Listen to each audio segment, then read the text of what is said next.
Hello, everybody, and welcome to another episode of the Cryptic Commander. We are your hosts. I'm John Noce, I'm MTG Peddler. And I'm Slothy. proudly sponsored by NorthValleyGames.com, where you can go to NorthValleyGames.com, enter the promo code TCC2021, save 10% off your whole order, and the program where they're buying your singles, they'll give you an extra 10% cash.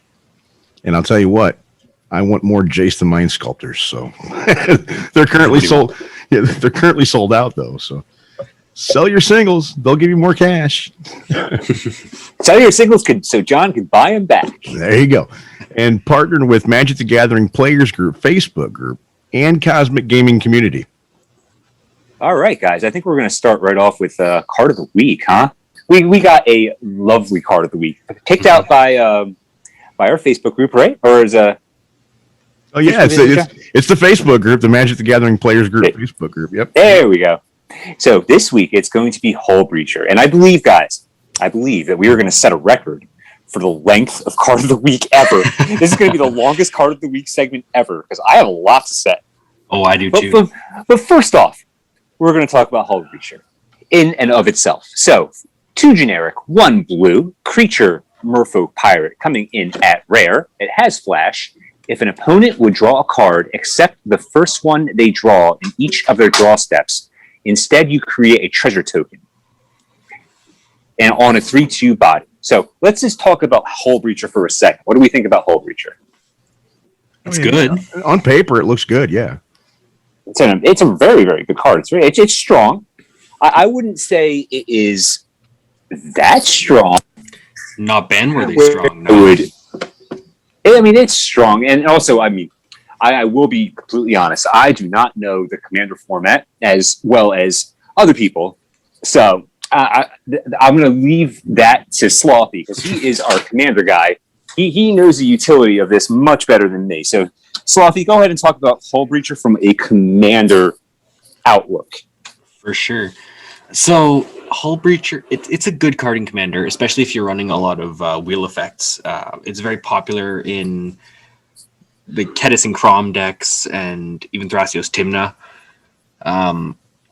But I really do not think this is ban-worthy. This card just has no protection. This card dies to a shock.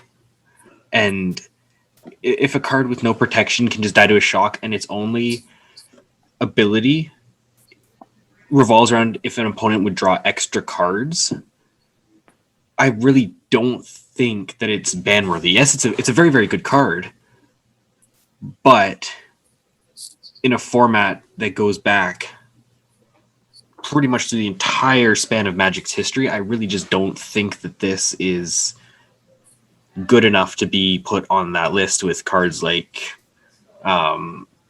Flash or all right. Let me step in for 1 second and bring up subject here. Mm-hmm. Would you put it next to braids?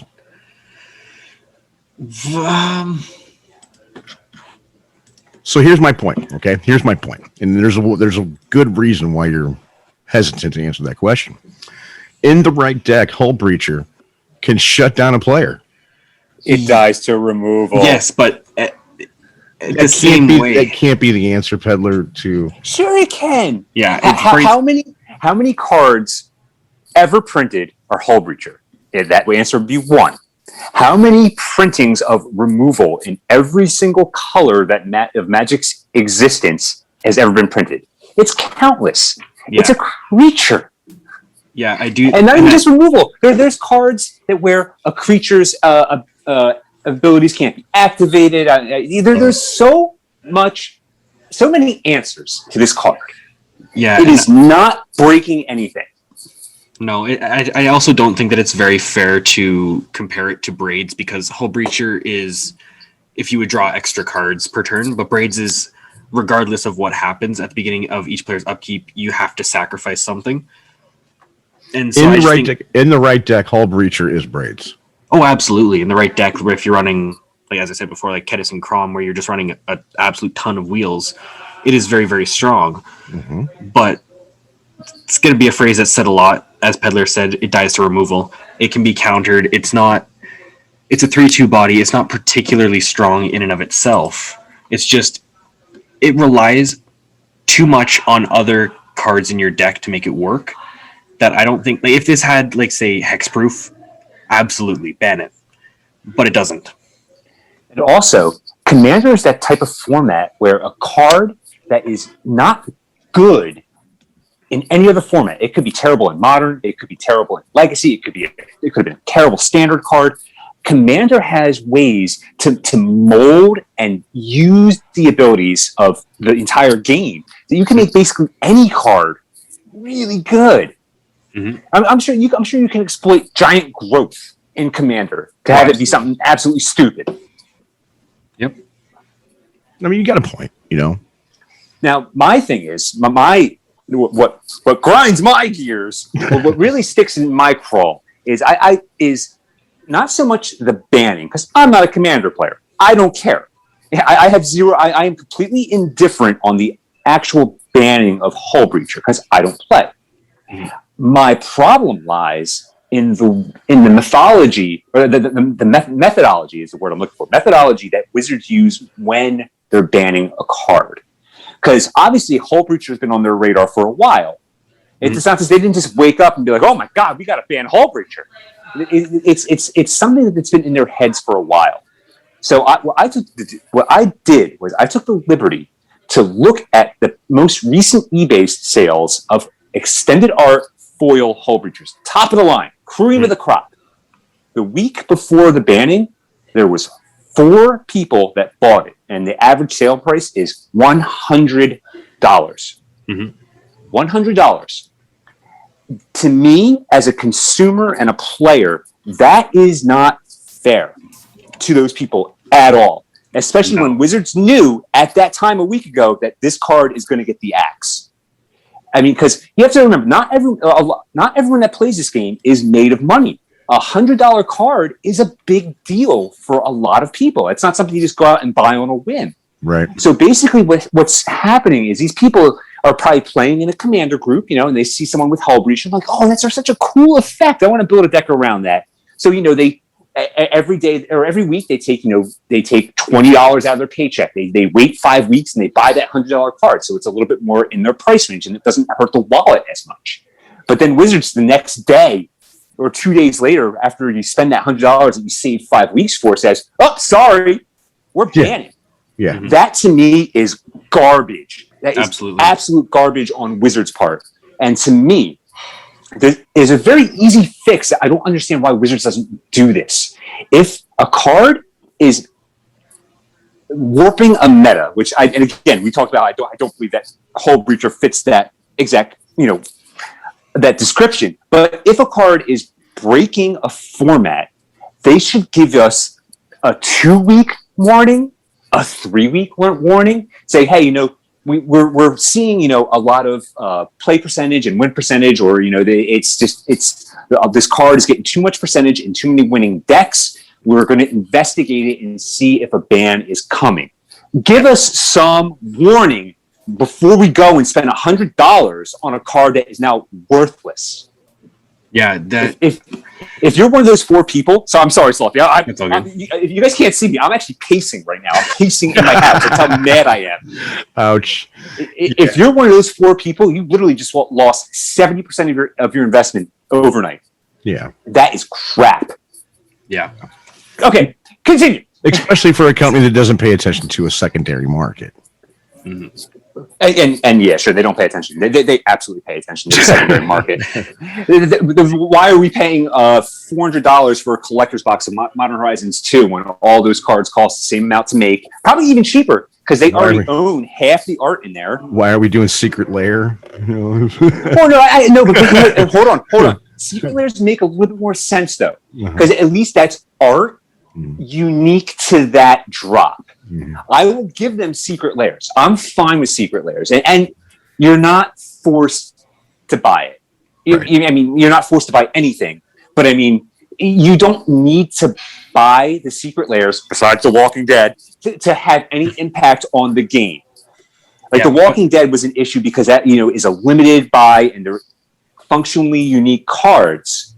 but secret layers in of themselves, you know what I mean? Like I don't even know the Phyrexian ones that's coming out. Yep. All those cards are available in other format or in other avenues that you don't have to spend the money on the secret layer if you don't want to. But if you want like a really cool option, you can spend the money on that secret layer. So secret layers, I will give Wizards a pass. Well, in all honesty, though, they've already said too that they're going to release the Walking Dead cards with different names. They're going They have to because it caused such a stank. Yeah. But for something like Modern Horizons 2, they own half the art. They don't need to have a team come in to like figure out like what the mechanics are going to be and stuff like that because it's all existing mechanics already. That set probably costs them 35% less to produce, and they're charging twice the amount just because they know the cards will sell on the secondary market. Mm-hmm. And like looping back around to the Hullbreacher, if you're gonna get rid of that, why not Dockside? See, for those of you who don't know, Dockside Extortionist is a very, very popular card. I love it. I don't want it to be banned, but I'm going to try to bring up a point here. It's when it enters the battlefield, create X treasure tokens, where X is the number of artifacts and enchantments your opponents control. And there are loops with this that just go absolutely insane. And you can create pretty much infinite treasure tokens. You have to pick a number, but it can be whatever number you want. But why is Hullbreacher any different? I actually think Dockside it's way easier with Dockside to get value. Like it costs 1 mana cheaper. Yes, it's only a 1/2 instead of a 3/2, but at the same time, it's cheaper. And you can just go crazy with it. And once again, Wizards, if you're listening, don't ban it. I will not be very pleased. But and that also circles back to my point that Commander is the type of format where you can mold any card to be super powerful. It's because you have such a wide variety of effects that you can link with that card to make it just ridiculous. I don't understand the banning at all. I don't agree with it, and I especially don't agree with their practices of banning. To me, that I would be so mad if I was one of those 4 people and I spent $100 on a card and then all of a sudden it's worthless and you literally cannot play it. Absolutely. Yeah. And like jumping on with like you saying that Commander is such like you can pretty much break any card. As soon as Hullbreacher was down, Notion Thief and Narset Loop started happening, which pretty much does the same thing, but with card draw instead of treasure tokens. It's a bit slower, of course. Well, it's 1 extra for both of them. Narset's 4. And the Thief's 4 also. Yeah, Thief's 4. But it is very, very similar. Mm-hmm. Yeah. So that just shows that you can pretty much ban whatever the hell you want in Commander, and people are still gonna obviously be upset with it because as a CEDH player myself, I played Hullbreacher in quite a few decks. Okay. Now, the first time I've ever heard of anybody talk about we should have 2 different ban lists. Okay, I've been paying attention to the format for 1 year. Yeah. For 1 year. Okay, so the listeners, if they've known from the beginning, they know they even put together a deck with the help of my friend Joel Michael and stuff. So I've been paying attention for 1 year. It's the first time I've heard about, let's have a separate ban list. Now, I talked to Sheldon the other day. I said, Sheldon, I sent him a little DM direct message. I said, ban list, 2 different ones. Yeah, this gets brought up quite a lot. And I'm like, okay, Yeah. I'll leave you alone on it. Yeah. So what are your thoughts on this, guys? See, like with separate ban lists, that is just, it's not a good idea. I agree with you. At one time, like if you got like a EDH and a CEDH ban list, like say for the EDH ban list is for power levels 1 to 8 and then 9 to 10. The power levels based on person is so vastly different. So like I've got say a your 7's not my 7. Yeah, exactly. Like my 7 could be or 10 or something like that. And at the same point, if CEDH and EDH have separate ban lists, eventually they'll just kind of break off into their own separate formats, and which would make regular EDH kind of form a new CEDH type meta where you're just kind of doing exactly the same thing as CEDH, but with the regular EDH's ban list. So there's really no point in separating it at all. Now, earlier when you heard peddlers say, you know, it's going to be countered or it dies to removal. Okay. Mhm. Now, when we go back to Rule 0, Yeah. okay, a lot of people are going to have different Rule 0s. Yeah, absolutely. You know, I've talked about it on the podcast before too, where I look at it as Monopoly. You know, Mhm. how do you play free parking? You know, Exactly. I think that it's totally going to be up to your play group. When you go to a local game store, you want to talk to the owner or the person running the store. You know, what are the people like here? You know, what do you guys like to play against, not play against? You know, proxies are okay and they're not okay. You know, so every play group's going to be different. And when you go to a local game store, that setting's going to be different also. So, you know, a lot of it's going to go back to this Rule 0. Yeah, definitely. And I don't think that gets talked about enough. And yes, there's a lot of content creators out here that are bringing this subject up because this should be something that we all are talking about if we're going to play Commander. Mhm. You know? Yeah, I definitely think that if you're moving into like say you're just going to a shop or you're playing with a new play group, Rule 0 is a very, very important thing. Because I've got people that I play with that are totally fine with playing like proxies, infinite combos, even banned cards sometimes. Like I was talking to one of my players, and we're still gonna play Hullbreacher in that meta. That's totally fine with us. But in other ones, it might not be. And yeah, I do think that Rule 0 is something that definitely should be talked about, especially if you're in a new environment. Yeah, but still, I don't feel like that is a conversation that even needs to be happening, especially with a card like Hullbreacher. Right. No. Right. It just makes for a very not feel good situation for a lot of people. So if they came out and said counterspell, the 2 blue instant counterspell banned in Commander, and then these same subjects come up, right? Yeah. Should we have separate ban lists? Should we have separate ban lists? Should all these subjects that come up every time, you know, people are going to disagree with the bans, you know? Yeah. Are we going to see this continuously throughout the years? Oh, But the absolutely. thing is, let's just use your example of counterspell. Mhm. There's so many variations of counterspell. We have negate. You have remove soul. It's Drown in the there's lock. drown in the lock. There's not another card that's Hullbreacher. Yeah. See, there Hullbreacher is a very unique card. are effects that do functionally the same Hold thing. on. So in the same sense, though, counterspell will counter anything. So negate's going to counter a non-creature spell. You know, There's other counterspells that counter everything. Well, Drown in the lock. drown in the lock counters everything. There you go. if the conditions met. You know, so it's almost the same thing with a dual land too. If the conditions met, Mana drain. nothing's going to beat the original OG dual lands. Force of will. You know? Yeah, I honestly, this might be a little bit of a hot take. Mhm. Mana drain is better than original counterspell. I agree. No, I understand. I understand. So what I'm saying here is, you know, they got rid of Swords of Plowshare, Giant Growth, Dark Ritual, Lightning Bolt, and Counterspell in Standard, right? We don't see any of this anymore. Mhm. Okay, so what's the next best thing? Shock. What's the next best thing? You see what I'm saying? Negate. What's the next best thing? So it's going to cost one more. So in this instance, Hullbreacher. Okay, so it's gone from the future of Magic, right? We all know the future of Magic's Commander. Okay, so what we're going to do is we're going to replace it with, what I'm seeing right now is Narset. You know, 100% Narset. Narset and Notion Thief. Yep. At first, I saw people were using Notion Thief. Now everybody's just using Narset, you know. But at first, I see people using Notion Thief and replacing it with Notion Thief, and then now every deck I see has Narset in it, and that's just me. That's just over here, you know. Yeah.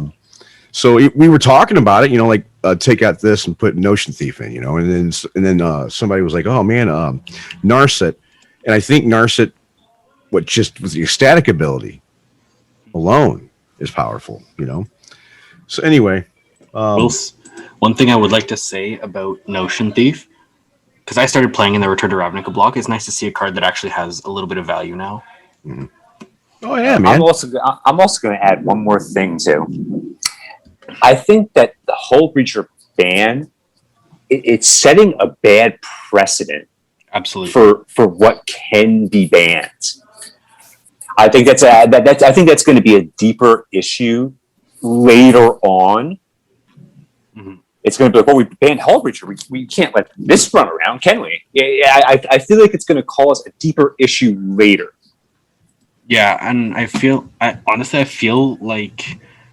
Hullbreacher is going to be unbanned at some point. Like maybe not anytime soon, but eventually people are going to realize that this card is so easy to just get rid of. Like, there's no real reason that it's there in my mind. On the ban list, you mean? Yeah, exactly. Okay. Well, there you go, guys. I mean, that is a hot topic, and thank you for joining me on this topic. That was just card of the week. I told you we we're going to set a record for card of the week. I guarantee you, I don't think we've ever talked 25 minutes card of the week before. Okay. Yeah, no, I don't think we have.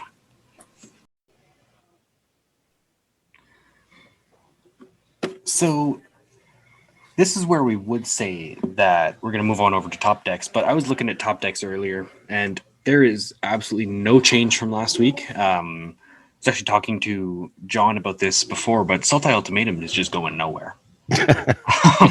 Well, yesterday was Friday, so they had releases going on, I think it was. Yeah. And if there's no change next week, I need to tap the computer monitor, you know. Yeah, definitely. So just no top decks this week. That's fine. That's fine. Let's go over to movers and shakers. I'll do movers and shakers this week. Let's start with this bad puppy right here. Monologue tax, $8 and trending down. Mm-hmm.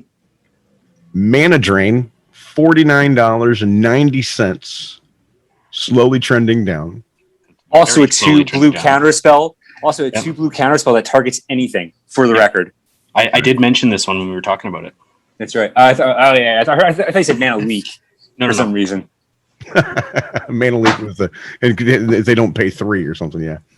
4. I think it's 4. I think it's 3.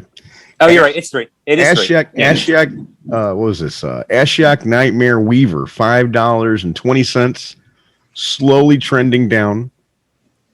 That $49.90 mana drain, though, I'm just looking at that. It's not trending down fast enough for me. That is down though. Let me tell you, Mana drain was that was $100 hit when Commander Legends first came out. Oh wow! You should look at the extended art foil edition when Commander Legends first came out. Yeah, it was stupid. All right, so number 4 this week, Arcbound Reclaimer, $8.61. This is up 67%, and that's not a small jump. No. Number 3, The Book of Exalted Deeds, $35, which is up 151%. This just got printed and released yesterday. And spoiler alert, guys, we're going to talk about this card in a couple minutes here. Get ready for it. Oh, man. And probably the weeks to come, too. Yeah, absolutely. Oh, yeah. Number 2 this week, Alpine Moon, $5.37, which is up 159%. Last but not least, number 1 this week, because it's up 287%, not because it's $7.74, but because it's up 287%. Notion Thief. Yep. Whoa. Yeah, everybody's going crazy over that. I guess there's millions of people out there going, well, I gotta get rid of this guy. And I'm also reading the comments here. The market price for Hullbreacher went from $21 to $6.50. Yeah, I saw that too. And I will just say about Notion Thief, I'm very glad that I ended up getting like 30 copies of it when Dragon's Maze came out. Yeah. This guy right here, man. I will play card draw hate, and you will not stop me, Wizards. And I know that the Narset's an uncommon for War of the Spark. Mm-hmm. And this right here is a rare. Wow. All right. And that is your movers and shakers for this week. All right, Peddler. So let's circle back to this Book of Exalted Deeds. I know that I woke up one morning this week and I heard Hullbreacher was banned. As I was typing out my RIP HB page, you know, my letter to rest in peace, HB. Yeah. It came over with a little tickler, like on ESPN. This just in, Exalted Deeds is banned. I'm like, wait, what? Well, first off, let's talk about what the card actually is and does before we get into the banning. For those who don't know, if you haven't run into this on Arena yet, that means you haven't played me, because I built this deck and it's amazing. Did you build it? Oh, wow. Oh, yeah, it's incredible. It's an incredible deck. Because guys, I can actually feel my opponent's wrath and ire as I'm playing, and that just makes me chuckle and have even more fun playing this deck. So it's up your alley with the land thing too, right? It is up my alley. It is up my alley. Yeah, so the Book of Exalted Deeds, it cost 3 white to put it out. So white. Legendary artifact, mythic. At the beginning of your end step, if you gain 3 or more life this turn, create a 3/3 white angel creature token with flying. That's not really the part that is funny about this card, or broken, I guess you would say. Right. For 3 white mana, you tap it, exile the book, put an enlighten countered on target angel. It gains, you can't lose the game, and your opponents can't win the game. Activate only as a sorcery. And I'm sure that several people are like, well, the angels die to removal. It's like we were talking about, dies to removal. They do, but the issue is there's another card that completes this combo, which is Faceless Haven. Now, what Faceless Haven does is you can pay 3, and you can have it become a creature, but it's all creature types, so it's also an angel. So you pay your 3 snow mana to activate Faceless Haven. It becomes an angel, then you sacrifice your Book of Exalted Deeds to give this card the token, or the what is it? The Enlightened? Is that what it's called? I already went past it. Put an Enlightened counter, yeah. Yes, it's an Enlightened counter. And then once this card has the Enlightened counter on it, it becomes a land again. And unless your opponent activates it again as Faceless Haven, it is incredibly difficult in a standard environment to do any form of interaction with a land, because way back in the day, Wizards decided that land destruction is not fun to play against. So they don't make many cards that interact with lands in a meaningful way. Right. Yeah. So this is going to be a problem, especially with the rotation, because we lose one of the biggest pieces of it, which is Field of Ruin. Yeah. Because Field of Ruin, it destroys a non-basic. So, and also we also lose Kiora Beast of the Sea God, which allows you to gain control of target permanent an opponent controls. So you can take their land from them. Those are the 2 cards that interact with this. And there's also one, I think it's Kaldheim, Cleansing Wildfire. That destroys a land, I believe. Yes, it does. 1 red, 1 other. So those are your 3 cards right now, and come rotation, 2 of them are rotating out. Mm-hmm. So unless they have some form of land destruction planned ahead of time in Innistrad, I think that this card's future may be in trouble. Waking the Trolls. What set did that come out in? Waking the Trolls. Waking the Trolls, yeah, that came out in Kaldheim, so that is also land destruction also. Okay, yeah. Thank you. As a Commander player, I'm not too worried about this, because we've got things like Strip Mine, Decimate, Volcanic Offering, Tectonic Edge 2. Mm-hmm. Then if you want to go really, really overboard, Armageddon.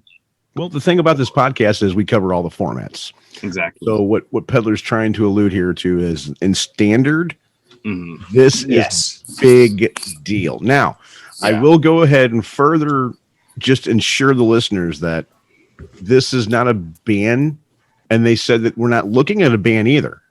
Nope. I am interjecting on that comment there. Sure. Because you are correct. It's not banned in Standard. Right. It is only banned in the arena format, standard 2022, which is like what the future standard is going to be, and that is Correct. only in best of one because you cannot sideboard against it. Correct. The actual wording on the press release that Wizard said was, "This does not mean this card is going to be banned." They did not say it's not going to be banned. They didn't say it's going to be banned. They Right. said this does not mean. It is incredibly vague, Right. and it could swing either way. We got another set coming out. When that set comes out, then the core set rotates. Correct. And that's what I was under the influence when the D&D set came. No, there's a time you have 2 core sets in standard. Yeah, I forgot about that window, Yeah. But the thing is, it's not like they can just throw in a land destruction card into Innistrad. Innistrad's already done, printed, and sitting in a warehouse something waiting for September. Those cards are ready to go. Yeah. Oh yeah. And also the mechanics in it were written a year and a half ago. So unless they had some kind of plan for Faceless Haven and some kind of interaction, and judging by Wizards' recent history, I don't think they did. I could see this card being a problem in standard. Well, yeah, the Future League exists, so we know that they play tested to some degree. We're not sure, to what extent the Future League does play test with. Do they just do the set they're play testing with? That's it. Do they play modern? Do they play? I don't know. I don't know the answer to that question. Mm-hmm. But it would be nice to get somebody on the show to answer that question, though. Yeah, absolutely. Now, another thing I wanted to talk about too here was this combo that's with red and blue. Infinite roll. Which also shows, it's also to my point that Wizards doesn't have any clue about how their cards interact with each other. Go ahead. Infinite rolls. You mean? That makes me feel that even more probable that there is going to be no answer to Book of Exalted Deeds, Faceless Haven in Innistrad. Continue, John. There probably won't be, man. There probably won't be. So yeah, there is a combo that I was not aware of, and you could probably ask anybody. I don't have anything to prove, right?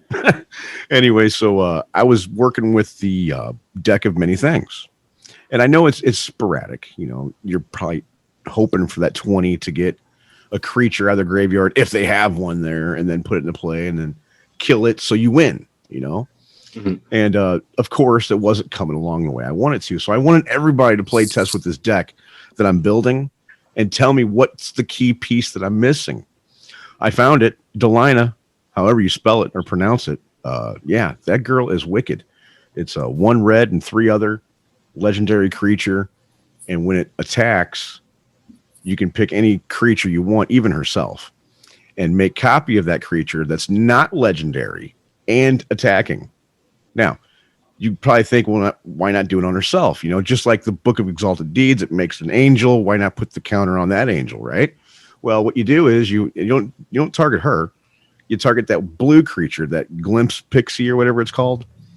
That 1/3. Pixie something. Yeah, it's a 1/3 and flies. And it says on the card that whenever you roll dice, you roll an extra die, and you only count the highest roll. So with that wording, oh boy, get ready for infinite rolls. And I mean infinite rolls, man. They're just looking for a 15 through 20. And you just keep adding more and more dice. I'm rolling like 30 dice at a time, and it's hilarious. Absolutely hilarious. I use another card to accelerate it. It's called Barbarian. It's that red class. Mm-hmm. And the first ability, without even leveling it up, gives you an extra dice roll. It's like, let's go ahead and accelerate this to I start off rolling 6 or 8 or something. So in theory, you're starting off with, if you have Barbarian class and the other 2 pieces of the combo, you're already rolling 3 dice at this point. 1, 2, 3, yeah, at least. Mm-hmm. So the chances are relatively high. You're going to hit 115 plus. Correct. Then you target the pixie. Yep. Now you're rolling 4 dice. Yeah. But the problem lies in where Delina's ability is not a May ability. Well, it is now. It is now. But as the card was written, correct, it was not a May ability. That's so correct. As you roll those 3 dice that turn into 4 dice, that turn into 5 dice, it becomes increasingly unlikely you're not going to roll a 15. Which and goes so back. you get stuck in this loop where you can just have to keep rolling dice because you can't break out of it. It's not a May ability. Which goes back to what you said. If they really did play test with this card and all these cards in the D&D set, so they would know, hey, there's no way they're going to abuse this enter the dungeon mechanic. There's no way they're going to abuse the extra dice rolls, you know? Because I was looking at that blue-green, that Simic creature, where it does kind of the same thing too. And I was like, I really don't want to go Simic. You know, I really don't. I'm getting tired of Sultai Ultimatum. I'm getting tired of the Uros and the, you know, come on, guys. I'm just, you know, let me play something other than Simic this go around, you know? I don't want to be forced into Simic. And so I was trying to look for other outlets. And yeah, this one's the one. I don't know how fast your deck is there, Peddler, but yeah, turn 4, turn 5, it's over, man. You know? No, I'm good. Yeah. I'm good. You're pretty quick on the white one though? It's a very solid deck. What turn 3, turn 4? Oh no, I'm not comboing that fast, but it's just you're not killing me. You're not killing me by turn 6. Oh, okay, cool. Well, I mean, this you can try, but not. Oh, I see, because you can't lose the game. Well, no, but I have to get to turn 6 to get that to work. Oh, but I have no problem getting to turn 6. Okay, you probably got enough enchantment kills and removals on that. Well, it's a lot of life gain in the deck. So so you can beat my face all you want, sure, but at the same time, I'm still busting out angels to fly and I have blockers. Yeah. I have not run into your deck yet, so I can't say I have a proper experience playing it. It's just one attack phase. You only once they attack with the red and the blue, it's over. Like as soon as they say I attack with these, it's pretty much either they whiff, which I would say 86%. I know it's a weird number, guys, but I feel comfortable saying that 86% of the time you're going to hit 15 or higher. Also, I hate to tell you, I'm smart enough to use my glass casket on your pixie. Oh yeah, you can definitely do that. I'm smart enough to use what's the one that you don't need to work with the glass casket. The apparition.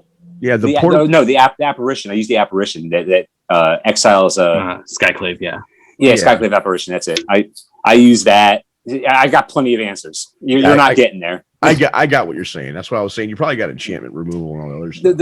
The funny thing is, though, I actually pulled your combo in my pre-release kit today. Yeah, I bet. It's easy. I did. I did not play it because I got the what's that one beholder? Xanadu, Zanzibar. Yeah, the blue black one.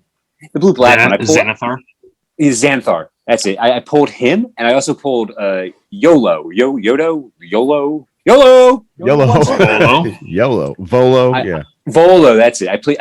I ran a true 3-color deck with those two, and let me tell you, that is just the most obnoxious pairing.